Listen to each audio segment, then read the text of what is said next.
Por favor, abramos nuestras Biblias en 1 Corintios capítulo 7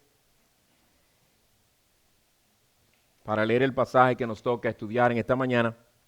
Recuerden que el domingo pasado estudiamos los versículos 1 al 16, donde Pablo da instrucciones a los casados y también a los solteros, dándoles una perspectiva bíblica sobre cómo ellos debían ver su situación en particular, cómo debían no abandonar esas circunstancias en las que se encontraban, sino ser fieles a Dios en sus respectivas responsabilidades. Habló de la intimidad, cómo no debían descuidarse el uno al otro y cómo los solteros también se les exhortó a usar su soltería para la gloria del Señor.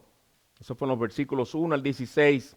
Vamos a estudiar hoy los versículos 17 al 24 que vamos a leer ahora. Fuera de esto, según el Señor ha asignado a cada uno, según Dios llamó a cada cual, así ande. Esto ordeno en todas las iglesias. ¿Fue llamado a alguno ya circuncidado? Quédese circuncidado. ¿Fue llamado a alguien estando incircuncidado? No se circuncide. La circuncisión no es nada y nada es la incircuncisión, sino el guardar los mandamientos de Dios. Cada uno permanezca en la condición en que fue llamado. ¿Fuiste llamado siendo esclavo? No te preocupes, aunque si puedes obtener tu libertad, prefiérelo. Porque el que fue llamado por el Señor siendo esclavo, hombre libre es del Señor. De la misma manera, el que fue llamado siendo libre, esclavo es de Cristo. Ustedes fueron comprados por precio. No se hagan esclavos de los hombres. Hermanos, cada uno permanezca con Dios en la condición en que fue llamado. Hermanos, vamos a orar. Señor, sabemos que no nos hemos acercado al monte que humeaba, sino a la presencia tuya, el Dios justo, a la Jerusalén celestial, aquel lugar glorioso donde los ángeles perfectos te presentan adoración continua, donde los espíritus de los santos hechos perfectos también te adoran sin ningún vestigio de pecado. Qué solemne es este lugar en este momento al estar delante de tu presencia especial. Te rogamos, oh Señor, que en tu misericordia tú nos prepares para recibir tu santa palabra con temor, con reverencia, con gozo. Ven a santificarnos por medio de esa palabra, ven a cambiar nuestra manera de pensar para que sea más bíblica y no sea mundana. Glorifícate en medio nuestro, Señor, que tu nombre sea honrado en todo lo que hagamos, especialmente en la exposición fiel de tu palabra. Te pedimos esto en Cristo. Amén. 1 Corintios 7, versículos 17 al 24, título del sermón será Sé fiel a Dios donde Él te tiene. Como toda iglesia, la iglesia que estaba en Corinto estaba compuesta de pecadores en un proceso de santificación, igual que nosotros. Pero no todos estaban al mismo nivel de madurez espiritual, al igual que nosotros. Pero por la gracia de Dios eran nuevas criaturas. Y hermanos, era precisamente por el hecho de ellos saber que eran nuevas criaturas, que algunos de estos hermanos se estaban preguntando, entonces, absolutamente todo tiene que cambiar, ¿verdad? Si todo tiene que cambiar al yo ser ahora nueva criatura en Cristo, yo tengo que dejar a mi esposo inconverso, o yo tengo que dejar esto, yo tengo que dejar lo otro. Había una confusión entre ellos en cuanto a cómo realmente llevar a cabo en la práctica o cómo lucía en la práctica el ser objetos de esa regeneración, de esa obra transformadora en la que Dios nos dio vida cuando estábamos muertos en nuestros delitos y pecados. Y estos hermanos le envían a Pablo varias preguntas que ellos tenían, preguntas muy prácticas. Y Pablo empieza a responder estas preguntas en el capítulo 7, como vimos el domingo pasado. Y es lo que él continúa haciendo y continuará haciendo por gran parte del resto de esta epístola tan importante. Y ese es el problema que Pablo aquí también va a abordar en estos versículos que vamos a estudiar. Estos versículos son como, si podría verse así, como un paréntesis que Pablo abre para luego continuar con el tema de las vírgenes, de los casados, etcétera, del divorcio y cosas así. Abre un paréntesis para enfocar a estos hermanos, para enfocar su cosmovisión cristiana, para luego seguir hablando del tema del matrimonio y la soltería. Porque él se ha dado cuenta, obviamente, el Espíritu Santo, quien inspiró al apóstol, les está dando guía porque estos hermanos estaban desviando, estaban siendo influenciados por muchas filosofías mundanas. Filosofías que también a nosotros nos afectan, como vamos a ver más adelante. En este paréntesis que Pablo abre, él lo que hace es que les plantea un principio y les ilustra este principio y les aplica este principio a estos hermanos, para que entendieran cómo ellos debían conducirse independientemente de las circunstancias providenciales en las que se encontraban cuando el Señor los llamó a Cristo. Y hermanos, espero que con la ayuda del Señor y con nosotros prestar atención y el Señor bendecir ese esfuerzo nuestro, podamos ver que aunque a primera vista este pasaje no tiene nada que ver contigo y conmigo en el siglo XXI, viviendo en los Estados Unidos, tiene muchísimo que ver. Tiene muchísimo que ver. Es sumamente relevante para nosotros, como lo es todo en la palabra de Dios. Y los siguientes 4 encabezados serán lo que dividirán nuestro estudio en esta mañana. En primer lugar, veremos el principio planteado. En segundo lugar, el principio ilustrado. En tercer lugar, el principio defendido. Y en cuarto y último lugar, el principio aplicado. Empecemos con el primero, el principio planteado. ¿Cuál es el principio que Pablo plantea en este pasaje, en este paréntesis? Es un principio bien simple, que es de hecho el título del sermón. Y el principio es el siguiente: sé fiel a Dios donde Él te tiene. Sé fiel a Dios donde Él te tiene. ¿Y de dónde sale ese principio? En 3 versículos Pablo lo menciona en este paréntesis, en este pasaje. Versículo 17 primero. Fuera de esto, según el Señor ha asignado a cada uno, según Dios llamó a cada uno, a cada cual, así ande. Según Dios le asignó a cada uno, así ande. Versículo 20. Cada uno permanezca en la condición en que fue llamado. ¿Y quién lo llamó? Dios lo llamó. Entonces, ¿dónde Dios lo puso? ¿Dónde Dios lo llamó? Y el versículo 24, hermanos, cada uno permanezca con Dios en la condición en que fue llamado. Otra vez hace referencia al llamado, otra vez hace referencia a Dios, que tiene que ver con ese llamado y tiene que ver con las circunstancias en las que Él quiere que nosotros seamos fieles. El principio, bien simple, como dije, sé fiel a Dios donde Él te tiene. Segundo lugar, habiendo visto el principio ilustrado, Pablo les ilustra a estos hermanos el principio que él les plantea para que ellos entendieran mejor lo que ese principio exige de ellos, lo que el Señor exige de ellos, para que ellos vean la relevancia de ese principio y no se desconecten pensando que eso era quizás para los efesios o quizás para los colosenses. No, eso es para ustedes, corintios. Y como ilustración, Pablo lo que hace es que usa o hace referencia a 2 circunstancias o situaciones o estados en los que estos hermanos podían encontrarse. Eran circunstancias muy comunes y estados muy comunes en ese entorno histórico-cultural en el cual Pablo escribe aquí. Toma uno del ámbito religioso y toma otro del ámbito social a modo de ilustración. Empecemos primero viendo cómo Pablo lo ilustra desde la perspectiva religiosa, haciendo referencia a la circuncisión. La circuncisión. Recuerden que la circuncisión era el distintivo más importante de un judío. Una persona era judía y se sabía que era judía porque había sido circuncidado. Esa era la prueba. Una persona podía venir de Etiopía y decir, yo soy judío, pruébamelo. La circuncisión era la prueba. Era el símbolo de que esa persona pertenecía al pueblo escogido de Dios. Y de hecho, era algo en lo que los judíos se gloriaban mucho. Tanto así que para los judíos no había judíos, griegos, romanos, bárbaros. No, no, no. Para los judíos solamente había dos tipos de personas, los circuncidados y los no circuncidados. Bien simple. Circuncisos o incircuncisos. ¿Cómo se refirió, por ejemplo, David refiriéndose a Goliat? Le llamó incircunciso. ¿Quién es este incircunciso que se atreve a deshonrar el nombre del Dios de los ejércitos? Incircunciso.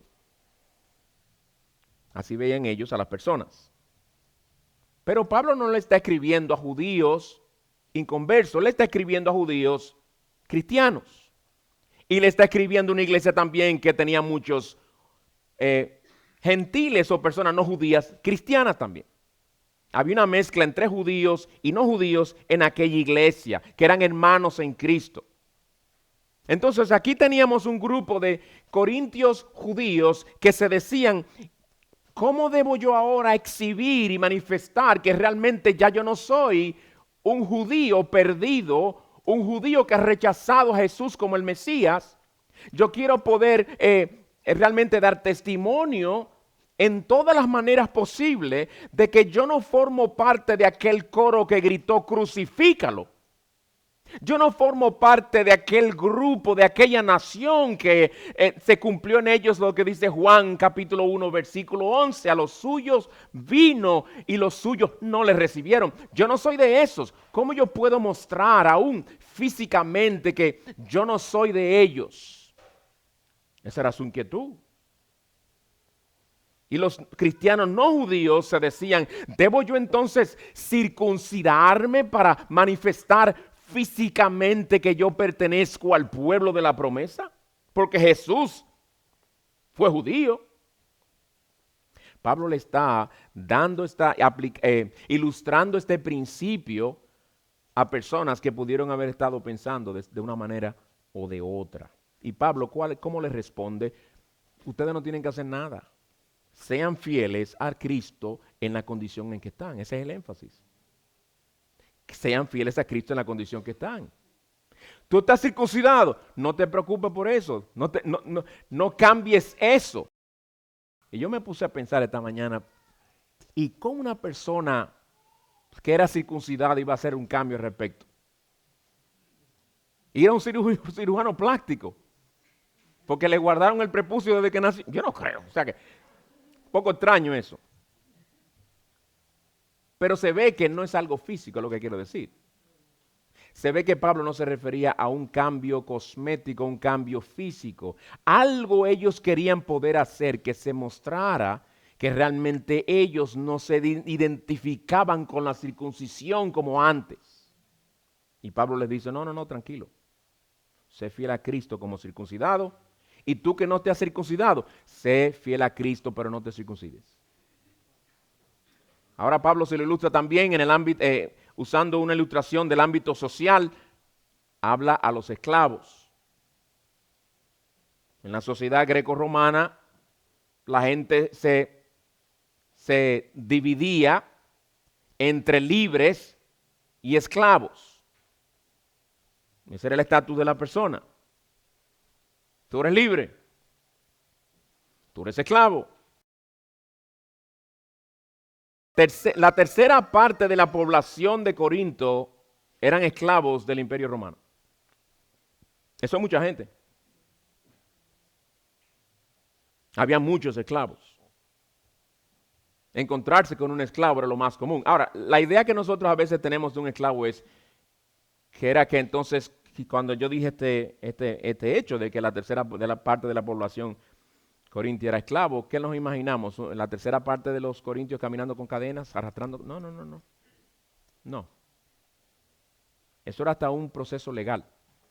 A veces hasta los marcaban con hierro caliente, como si fueran ganado.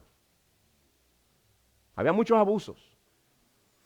No había el tráfico y la negociación, compra y venta de esclavos a lo estilo Estados Unidos en los siglos XVII y XVIII. No era así. No era así. Pero era esclavitud y era difícil, era complicada, había muchos maltratos, muchos abusos. Leí el relato que daba un filósofo griego de la época que eso da pena leerlo, lo que le hacían algunos esclavos, especialmente cuando trataban de escapar. Pero debemos decir, hermanos, que en el Imperio Romano, a las personas que Pablo les está escribiendo, es importante entender cómo se veía la esclavitud en ese entonces, en qué circunstancias vivían ellos para poder entender qué entendieron ellos cuando el Señor les dijo estas cosas. Porque eso nos ayudará a nosotros a entender qué nos está diciendo a nosotros. En aquel entonces los esclavos podían comprar su libertad. Eso era un privilegio. Eso no se practicaba aquí. Muchos eran profesionales, doctores y demás profesiones, tutores, muchos tutores en las casas eran esclavos. Algunos de los esclavos habían sido esclavizados como castigo por un delito cometido. Otros eran porque eran prisioneros de guerra. Algunas esclavitudes eran voluntarias porque la persona le debía tanto dinero a alguien que lo único que tenía, la única manera de pagarlo era ofreciéndose como esclavo. Pablo aplica el principio a los esclavos para ilustrarlo, porque por la gracia de Cristo muchos de estos esclavos habían sido salvados. Y estos de seguro querían ser libres. Querían salir de esa circunstancia. Si ya yo he sido salvo por la gracia de Cristo, ¿qué hago yo como esclavo de otro ser humano? Pensaban ellos. Y el énfasis del principio al aplicarse a ellos a modo de ilustración es, ellos podían servir al Señor en aquella condición también. Y tú dirás, pero entonces ¿por qué Pablo no los exhorta a escapar o a hacer algo? ¿Sabe por qué, mi hermano? Porque si Pablo los exhortara a hacer eso, era exhortarlos a buscarse la muerte. Más bien los exhortaba a ser fieles a Cristo en esa circunstancia providencial que Dios en su soberanía hasta ese entonces los tenía. Versículo 21. ¿Fuiste llamado siendo esclavo?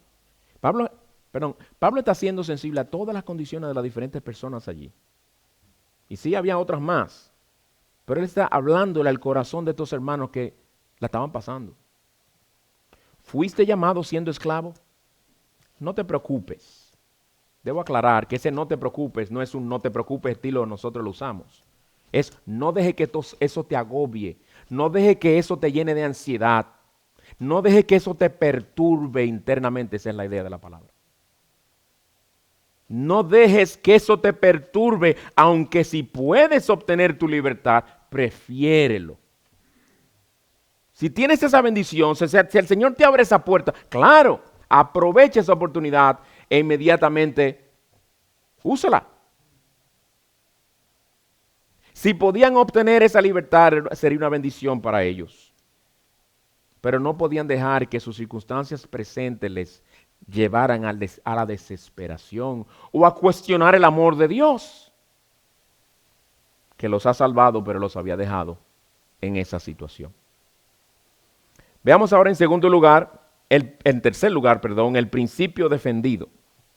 El principio defendido. ¿Y por qué defenderlo? Bueno, porque cualquiera pudiera preguntarse, al haber recibido esta carta originalmente, quién sabe, quizás la gran mayoría de los hermanos que componían aquella iglesia eran esclavos, escuchan esta exhortación del versículo 1 y se habrán dicho, esto que dice Pablo ahí suena un poco extraño.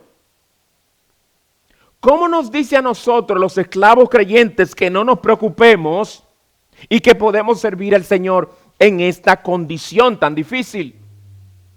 ¿De cuánto ánimo nos sirve a nosotros el que en vez de dársenos una solución a nuestra situación, más bien se nos esté, como quien dice, animando a seguir así? ¿No serán estas palabras difíciles de aceptar para cualquier esclavo cristiano que las escuche? Mi hermano, tú mismo pudieras escuchar este versículo y transportarlo a tu situación, porque el Señor te está hablando a ti aquí y a mí también. Y tú dices, pero yo tengo también circunstancias, estoy pasando por circunstancias sumamente difíciles.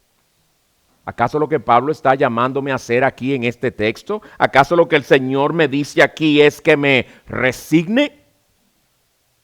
¿Que acepte la situación en la que me encuentro, con un espíritu de fatalismo, como uno que dice, bueno, como yo no tengo absolutamente nada que hacer, como no puedo hacer nada, como me siento como si fuera un peón que está siendo movido de lugar en lugar en el tablero. No, hermanos, esa no es la actitud que se nos llama a tener aquí. Vamos a ver 4 argumentos que Pablo presenta. Y le estoy llamando 4 argumentos. No es que Pablo, podemos decir que Pablo dijo, los enumeró aquí. Argumento 1, argumento 2, pero están en el pasaje y espero que lo puedan ver también conmigo.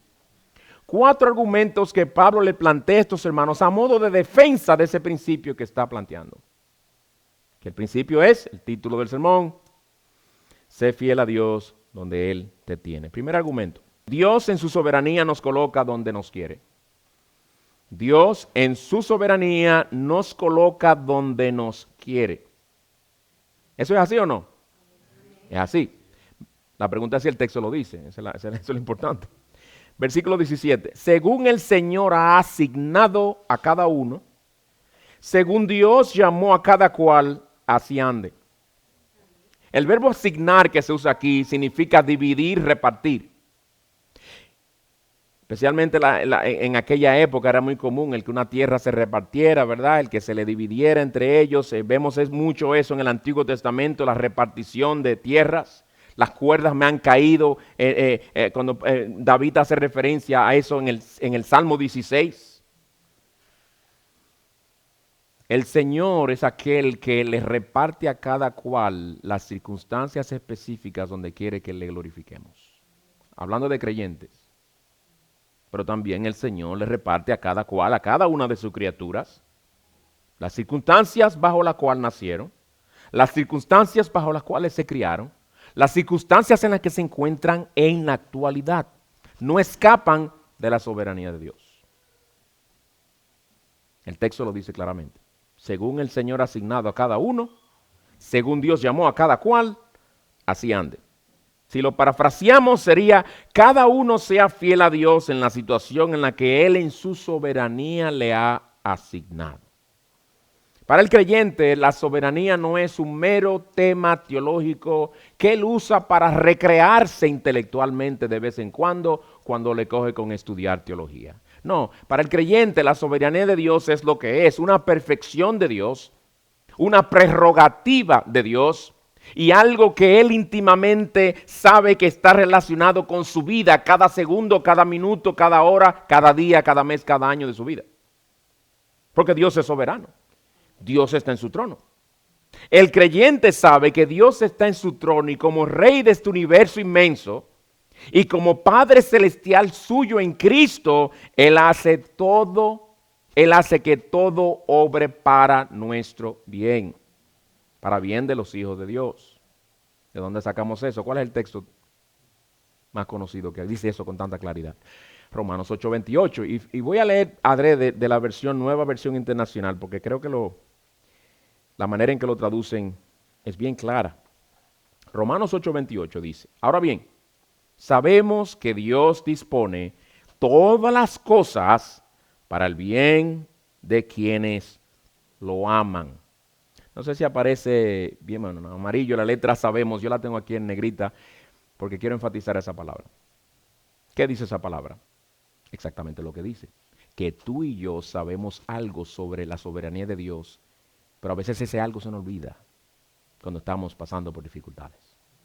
Pero no podemos negar que lo sabemos, ¿verdad? Porque Dios nos lo ha revelado y lo creemos. Sabemos, no lo ignoramos. Sabemos, lo tenemos bien claro. Que Dios dispone todas las cosas. No le restes a eso. Todas las cosas. Para el bien. Pero yo no lo siento. No. Dios lo está haciendo. No te preocupes que no lo sientas. Dios está haciéndote bien. Para el bien de quienes le aman.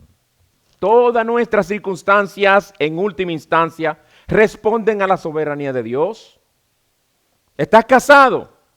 Bueno, estás casado porque Dios en su bondad y en su soberanía así lo quiso. Estás todavía soltero, soltera, porque Dios en su soberana voluntad así lo ha querido. Eres hispano. También, eso tiene, y algo malo que ser hispano. ¿Y por qué alguno como que se ríe? No hay nada malo en ser hispano.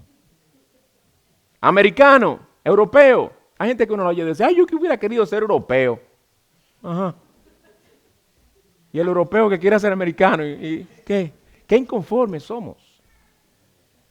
Dios así lo quiso. Y son cosas irreversibles. No podemos dejar de ser hispanos. Ricos, pobres, sí, esas cosas pueden cambiar según la providencia de Dios a lo largo de nuestras vidas. Pero eres hoy rico o estás en una buena situación económica porque Dios así lo quiso. Estás pasando por dificultades económicas porque Dios así lo quiso. Pablo le dice a los corintios en este texto y el Señor a nosotros, por ahora, ahí es que el Señor te tiene y es ahí donde Él quiere que tú le sirvas. Dije y enfatizo por ahora porque el Señor puede traer cambios. No de nuestra hispanidad ni nuestro color, pero sí en cuanto a nuestras circunstancias. No trates, mi exhortación, hermanos, es, no trates de forzar la providencia. No luches contra la soberanía de Dios porque no vas a ganar. Confía en Él y procura serle fiel. Segundo argumento que Pablo usa en defensa de este principio, el Señor nos llamó. El Señor nos llamó. El término llamado es clave en este pasaje, aparece 9 veces. ¿Y no nos dice eso algo, que el Señor está enfatizando algo? Fue Dios que te llamó. Te llamó a Cristo en esas circunstancias, te llamó también a esas circunstancias, te llamó a aquel lugar, te llamó a aquel trabajo. Ese es el llamado del Señor para ti en este momento. Llamado puede aplicarse a la salvación, principalmente así se usa aquí, pero también llamado en el sentido de vocación en que el Señor nos ha dado. Miren el versículo 21 como lo dice a los esclavos. Fuiste llamado siendo esclavo. Es decir, fuiste llamado a Cristo siendo esclavo. Quizás esos esclavos creyentes vivían inconformes, muy probablemente vivían inconformes con sus circunstancias bien difíciles. Y digo muy probablemente, algunos de seguro no, porque había muchos amos que eran muy amables con ellos. Los trataban como familia. Pero muchos otros no. Pablo les recuerda que a pesar de que el Señor les había mostrado, Pablo les recuerda que a pesar de sus circunstancias difíciles, ellos habían sido llamados por gracia. ¿Y qué implicación tendría eso? Bueno, que ellos eran libres en Cristo. Eso debía haberles llenado de gozo. Versículo 22. El que fue llamado por el Señor siendo esclavo, hombre libre es del Señor. Fíjense cómo Pablo dice algo aquí que realmente es paradójico y a la vez contradice lo que ellos estaban experimentando. Hermanos, la vida cristiana no es una paradoja. Ponte a pensar. Ponte a pensar. Esto es una paradoja que Pablo presenta aquí. Ellos la oyen y dirán, tú me llamas libre a mí cuando yo sé que yo soy esclavo. Pablo les hubiera dicho, eso es lo paradójico en la vida cristiana. A pesar de que tú en tus circunstancias sociales eres un esclavo, espiritualmente hablando tú eres libre. Y qué gloriosa libertad tienes. Ellos eran hijos de Dios, herederos de las bendiciones eternas. Su estado de esclavitud no pudo interferir con el llamado de Dios. Dios no dijo, voy a llamar a este, no, ese es esclavo, no puedo. No, Dios tuvo misericordia de ti aún siendo esclavo. Su estado de esclavitud no cambiaba en nada el amor de Dios para con ellos. Ellos no debían juzgar el amor de Dios para con ellos en función a su estatus social.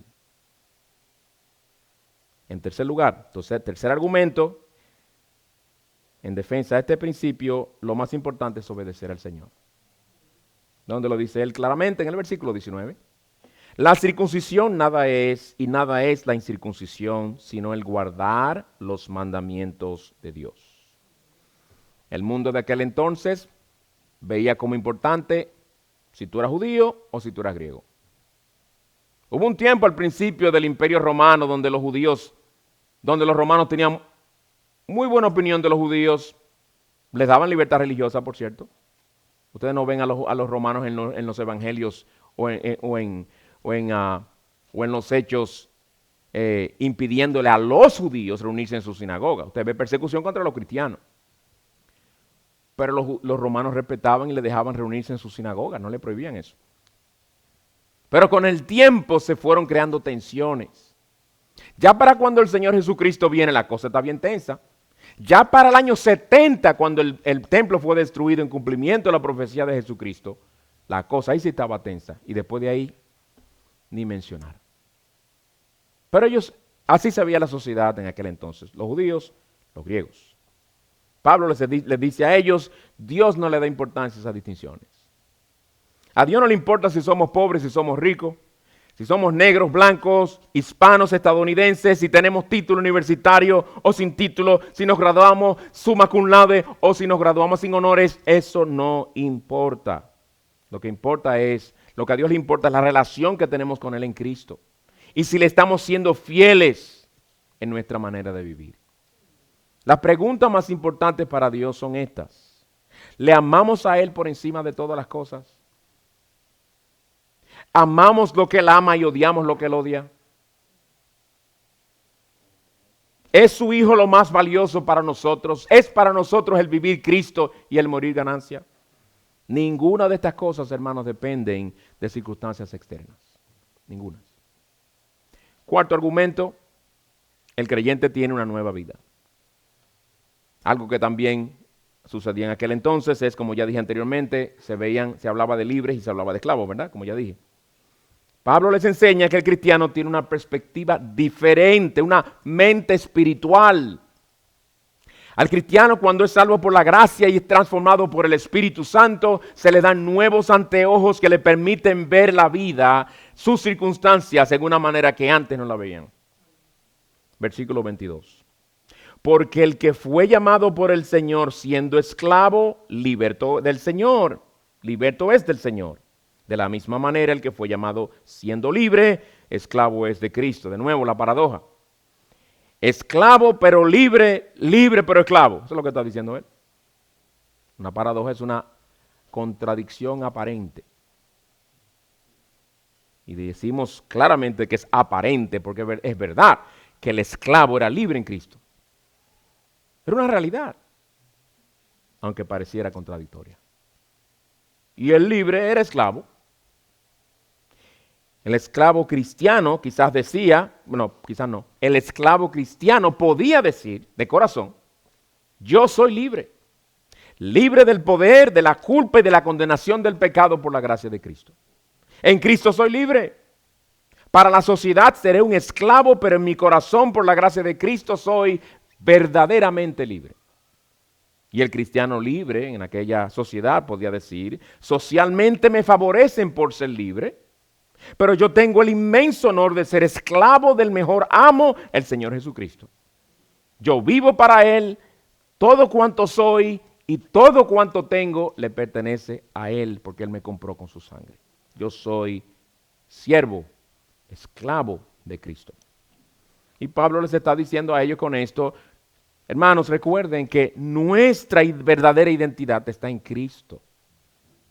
No está en si somos circuncidados o incircuncidados.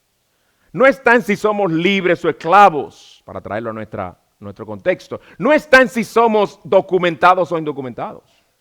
Esa no es nuestra identidad.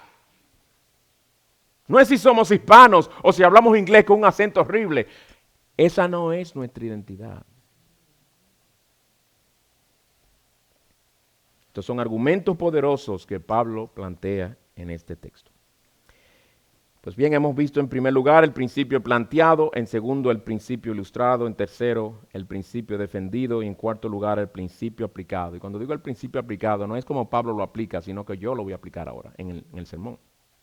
Aplicarlo a nosotros. Pues la pregunta es, ¿qué nos dice este texto a ti y a mí? Habiendo entendido lo que se les dijo a ellos originalmente, eso nos ayuda a entender qué nos dice eso a nosotros. Este mundo, hermanos, en el que nos encontramos viviendo, especialmente esta sociedad, constantemente quiere influenciarnos por medio de sus filosofías de vida.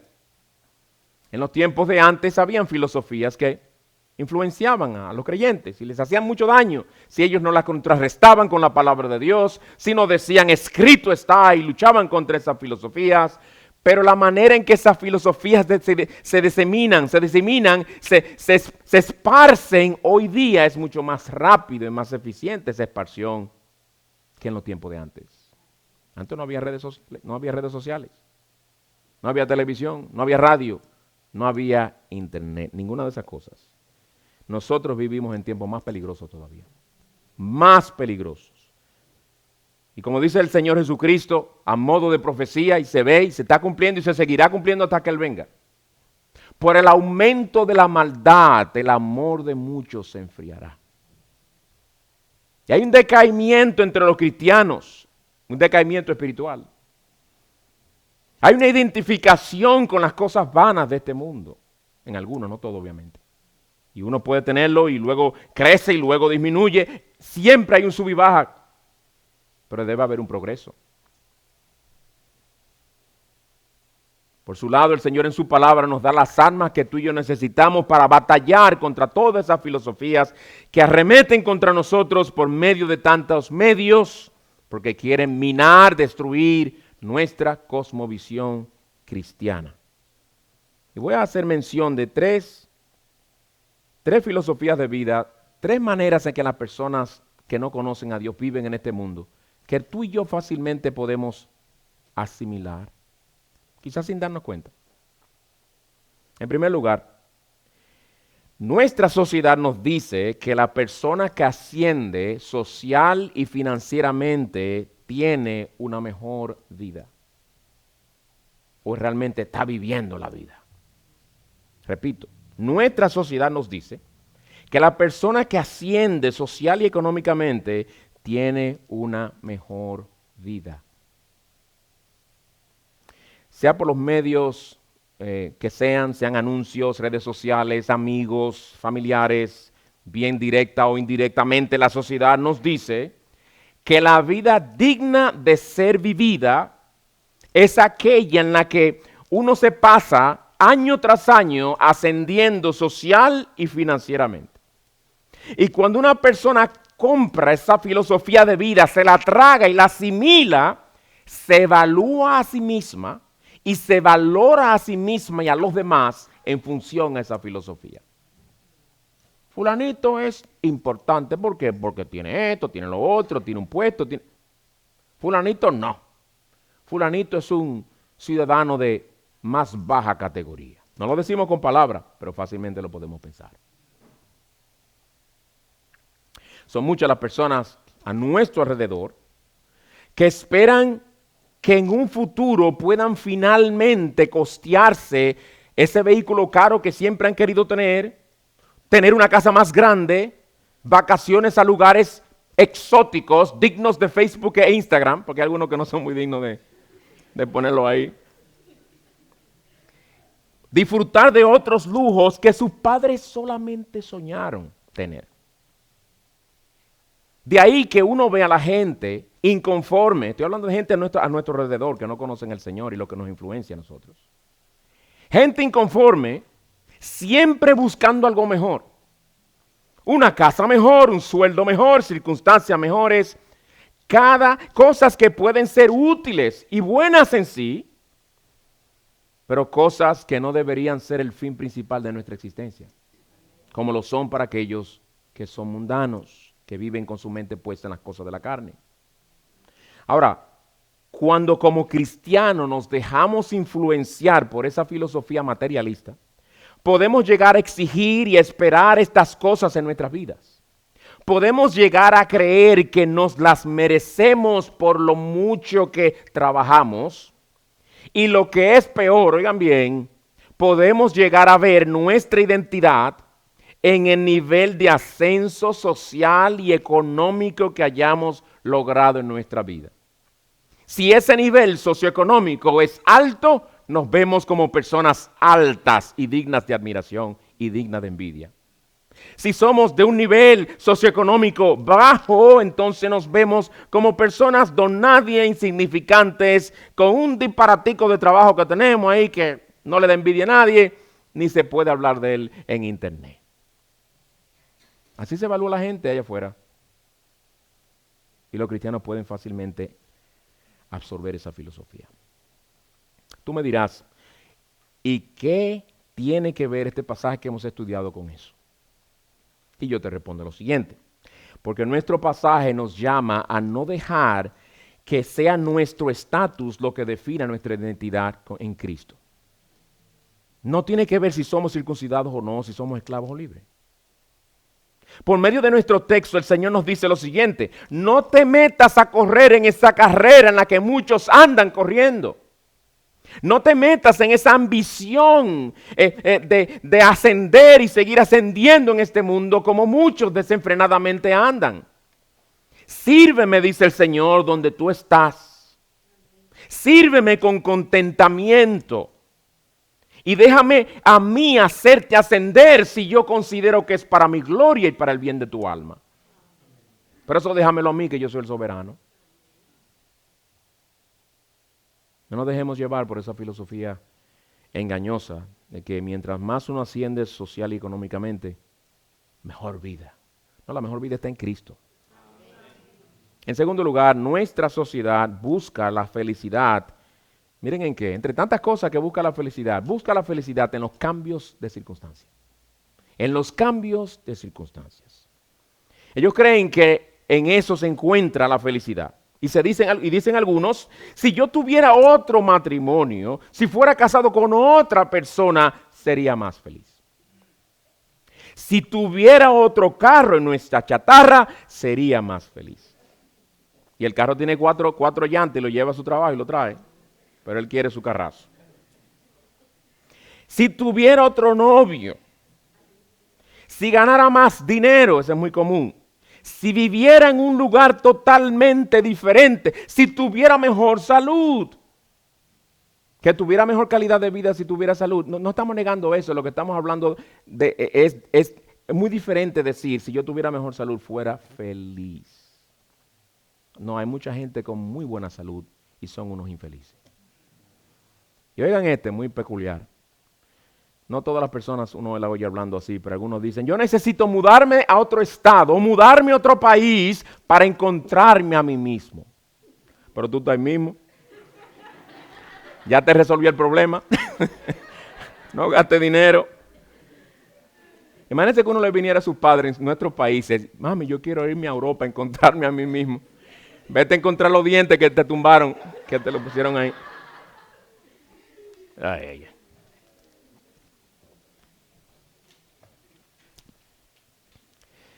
Es una obsesión enfermiza, hermanos y amigos, por conseguir ese cambio de entorno, de circunstancias. Y puede ser que esté hablándote a ti particularmente, porque especialmente que nos visitas hoy. Oye bien, una obsesión enfermiza por conseguir un cambio de circunstancias, creyendo la mentira que dice, esto será lo que finalmente hará que mi vida cambie. Esto será lo que finalmente me dará la felicidad que no tengo. Oh, yo pensaba que era la felicidad, era un asunto espiritual. Es más bien un cambio de circunstancias. Pero el Señor nos dice a nosotros los creyentes en este pasaje, no son cambios externos lo que tú necesitas. Tú lo que necesitas es a un Salvador que te libre de tu esclavitud.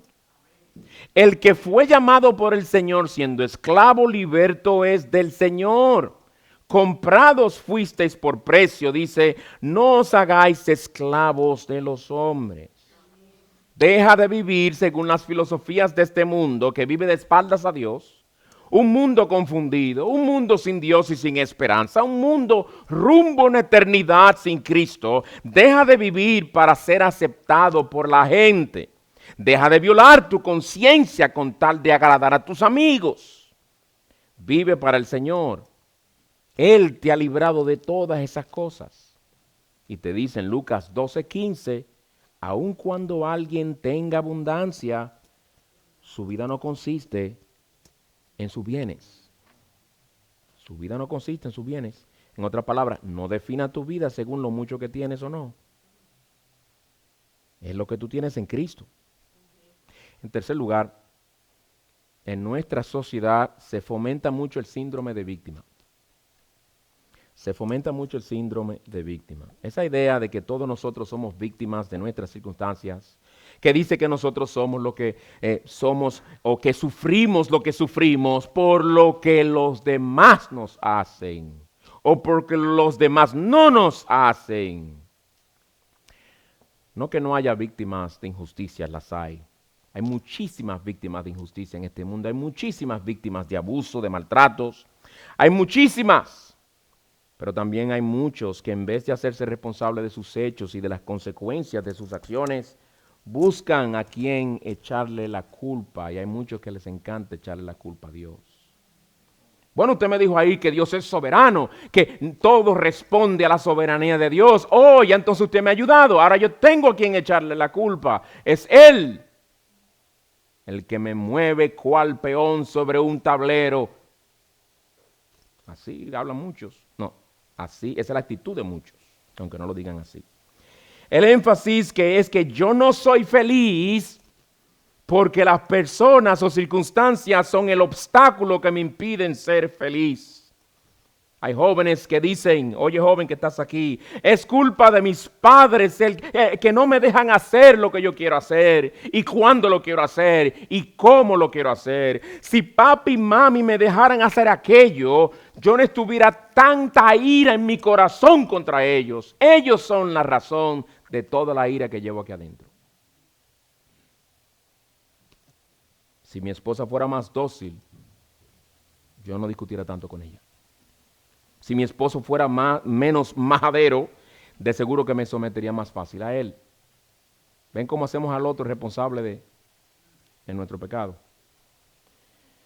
Si tan solo las cosas cambiaran, yo cambiara.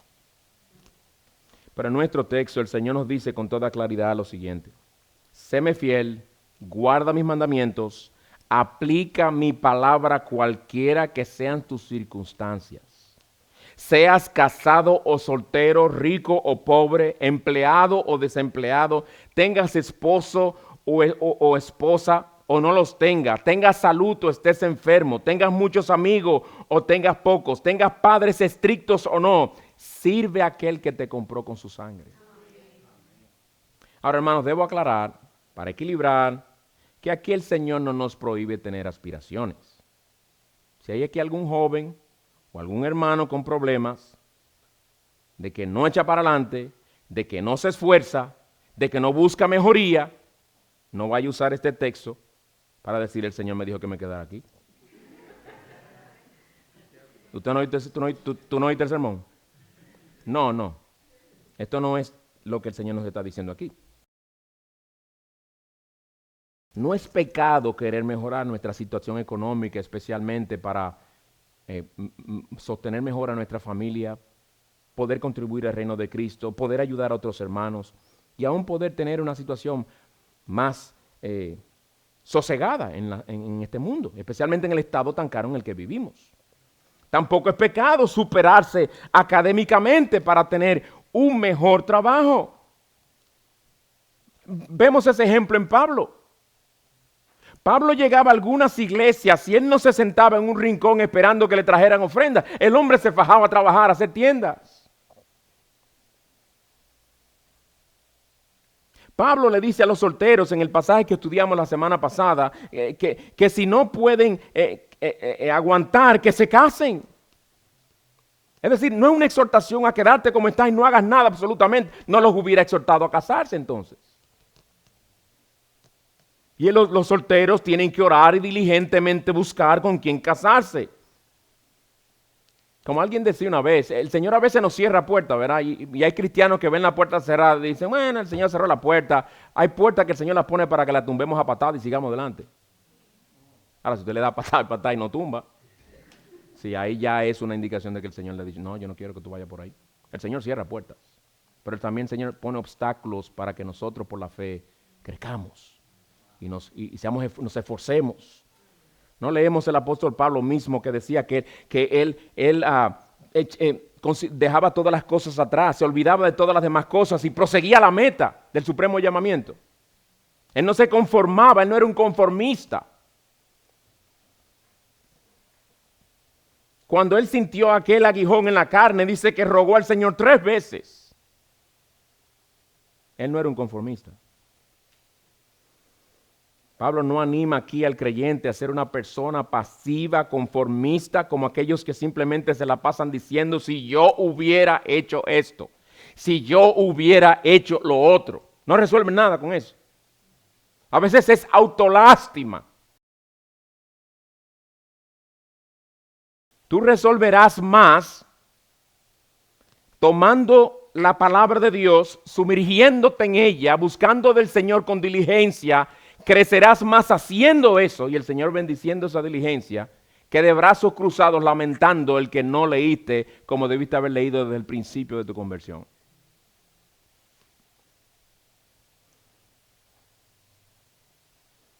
Ahora, lo que nuestro texto sí condena es ese síndrome de víctima que vive quejándose de sus circunstancias y echándole la culpa a los demás. Esa actitud tiende a hacernos olvidarnos de lo que somos en Cristo y de nuestro llamado a servirle cualquiera que sea nuestra circunstancia. Lo que este pasaje nos dice en alta voz es, tú jamás podrás cambiar en verdad a menos que tu vida espiritual cambie, no tus circunstancias. Y el único que puede cambiar y transformar tu vida de adentro hacia afuera es Cristo. No dice Pablo en Filipenses 4, 12 y 13, en el 13, todo lo puedo en Cristo que me fortalece. ¿Y en qué contexto lo dice? Diciendo, bueno, yo sé vivir en pobreza, sé vivir en prosperidad. He aprendido el secreto de estar saciado como de tener hambre. Yo he pasado por toda clase de circunstancias, pero en todas ellas he estado contento por la gracia de Dios. Porque es Cristo que me fortalece. Cito a Warren Wiersbe, a quien yo le compartí creo esta cita a ustedes hermanos y también la puse en el Facebook de la iglesia. Somos propensos a pensar que un cambio de circunstancias siempre es la respuesta a un problema. Pero el problema suele estar dentro de nosotros y no a nuestro alrededor. El corazón de cada problema es el problema en el corazón. Mejor dicho, de ahí se daña. Fin de la cita. Proverbios 4:23. Por sobre todas las cosas, cuida tu corazón, porque de él mana la vida. No es la circunstancia, es el corazón con el que recibimos o la actitud con la que nosotros manejamos esa circunstancia. Mi hermano, no te engañes pensando que tú no puedes cambiar a menos que cambien tus circunstancias. No te engañes creyendo que tu problema principal es con las cosas que te están sucediendo. No es un cambio de color de piel lo que necesitamos. No es un cambio de belleza física lo que le dará significado a nuestra vida. Lo que necesitamos y siempre necesitaremos es que el Señor siga transformando nuestra manera de pensar por su palabra, dándonos una cosmovisión cada vez más bíblica y cambiando nuestro corazón, dándonos una actitud cada vez más piadosa. Otro siervo de Dios dijo, cito, lo más importante no es que Dios cambie nuestras circunstancias, sino que Él nos cambie a nosotros. ¿Y qué usa Dios para cambiarnos a nosotros? Además de su espíritu y su palabra, las circunstancias. Un hermano allá atrás hizo así con la mano. Es el símbolo de circunstancia, lo que sucede a nuestro alrededor. Pues esfuérzate porque haya cambios en tu corazón, clamando al Señor que te transforme por medio de su espíritu y su palabra. No dejes que te turben tus circunstancias. No dejes que esas circunstancias te desplomen, te aplasten. No dejes que tu corazón se llene de ansiedad porque ves que no puedes cambiar lo que te está sucediendo. Si lo haces, estarás experimentando eso porque estás actuando como Pedro, que se fijó en las olas más que en aquel que camina sobre ellas. Aquel que tiene el poder para calmar los vientos y el mar. Hermanos, Dios quiere que tú y yo le sirvamos fielmente en la situación en la que Él nos tiene ahora.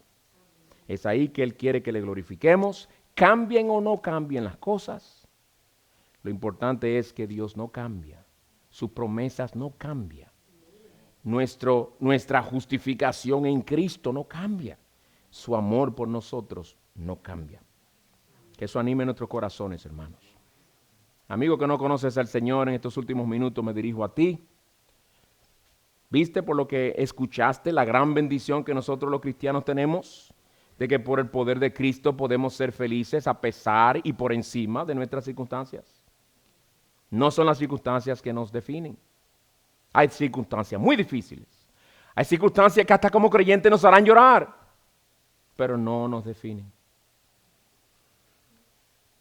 ¿Qué dijo Satanás cuando le dijo a Dios que permitiera que le quitara todas las cosas a Job?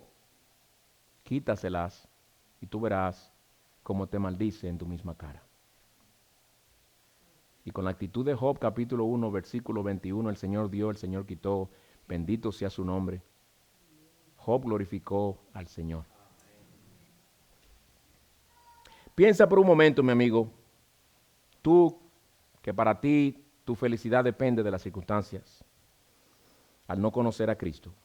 ¿Qué pasaría de tu felicidad si te diera una enfermedad que te impidiera caminar por el resto de tu vida? ¿Qué pasaría con tu felicidad si la mayoría de tus amigos te desamigan? Enfatizo eso porque esa palabra aquí, yo nunca la había oído, pero existe, en la Real Academia está. No es un palabra, es una palabra. Existe. Si todos tus amigos te desaniman, ni no sé pronunciarla bien, te desamigan en Facebook, en Instagram, en Snapchat, donde sea, ¿qué sería de tu felicidad? Porque muchos cuelgan su felicidad de eso. ¿Qué sería de tu felicidad si mañana te dicen que tienes un cáncer terminal? ¿Tú ves la situación en la que te encuentras, que tu felicidad depende de las circunstancias? El cristiano tiene a su Padre Celestial, que le da la gracia suficiente para sostenerse, para glorificar al Señor y para aún experimentar contentamiento, aunque no necesariamente sea alegría, porque hay momentos de tristeza, pero contentamiento y sumisión a la voluntad del Señor, sea lo que nos pase. Pero tú no, porque aún no tienes a Dios como Padre, lo tienes únicamente como Creador. Todavía eres enemigo suyo, que vives en contra de Él, de espaldas a Él y vives despreciando a su precioso Hijo Jesucristo, tu única esperanza de salvación. A veces te escuchamos decir, si Dios quiere, y no te puedo negar, a veces nos animamos un poquito, y digo, está mencionando a Dios, ¿será que? No, tú sabes que muchas veces lo dices y no tienes a Dios en tu mente. Lo dices como cliché, lo dices por mera costumbre. Vives apartado de aquel que mencionas de vez en cuando. Y por eso tu vida podría definirse, como lo es para muchos, que no saben ni tienen por delante que Dios los hizo para su gloria y que deben vivir para Él y que el verdadero sentido de su vida se encuentra conociéndolo a Él. Viven inhalando y exhalando oxígeno mientras desesperadamente buscan experimentar cosas, tener cosas, comprar cosas, ponerse cosas, untarse cosas y sentir cosas cada vez más emocionantes. Dios nos hizo a su imagen para eso. Mi amigo, no debería ser así. Tú fuiste creado a la imagen del Dios de la gloria. Tú fuiste creado para tener comunión con Él, para vivir para Él. Por eso Él te hizo diferente a los animales. Por eso Él te hizo un ser social. Su Hijo Jesucristo es el único que puede resolver tu problema, que es el pecado que según Isaías 59, versículo 2, ha creado una pared divisoria entre tú y Dios. Él es el único que puede reconciliarte con tu Creador.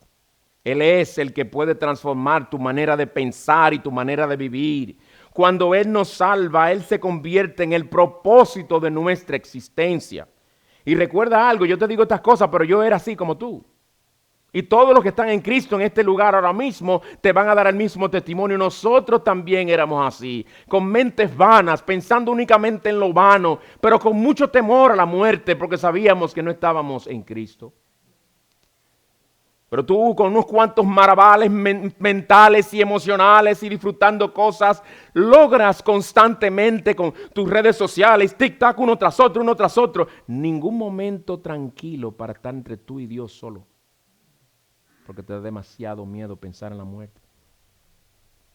Y tú rellenas todos esos huequitos con distracciones. Pero mi amigo, por más distraído que tú has pasado todos estos años, hoy estás más cerca del día de tu muerte que ayer. La pregunta es qué vas a hacer con el pecado que llevas sobre ti, el pecado que te hundirá por los siglos de los siglos en el abismo eterno. ¿Qué vas a hacer cuando tú sabes que hay un Salvador que te puede perdonar todos tus pecados gratuitamente? Se deleita en salvar pecadores como tú y como yo. Pues ven a Él hoy para que seas salvo. Hubo un hombre que le dijo al Señor Jesucristo, y con esto termino, un enfermo él. Dijo, Señor, un leproso, si tú quieres, puedes sanarme. Y la respuesta del Señor a él, que serían las respuestas a ti si tú clamas a Él pidiendo salvación, yo quiero ser limpio. Que el Señor tenga misericordia de ti, amigo. Oremos. Señor, te damos gracias por tu palabra. Reconocemos lo mucho que la necesitamos. Reconocemos lo mucho que somos muchas veces influenciados por las filosofías de vida que nos rodean, de personas que no te temen, que no te aman, que viven solo para el presente, que no tienen la eternidad por delante, mucho menos tienen tu honor por delante. Perdónanos cuando nosotros hemos asimilado estas cosas y hemos evaluado nuestras circunstancias y nuestras vidas a la luz de esta manera de pensar, porque con nuestra actitud nos hemos olvidado de ti, te hemos sacado del panorama. Señor, perdónanos y transfórmanos para que nosotros andemos en Cristo con el gozo del Señor, independientemente de nuestras circunstancias, siéndote fieles a ti donde tú nos has colocado. Líbranos de nuestras quejas y ayúdanos a ver todas estas circunstancias como oportunidades para glorificarte y servirte. Danos la gracia por tu Espíritu, porque sin ti nada podemos hacer. Te lo rogamos en Cristo Jesús, Señor. Amén.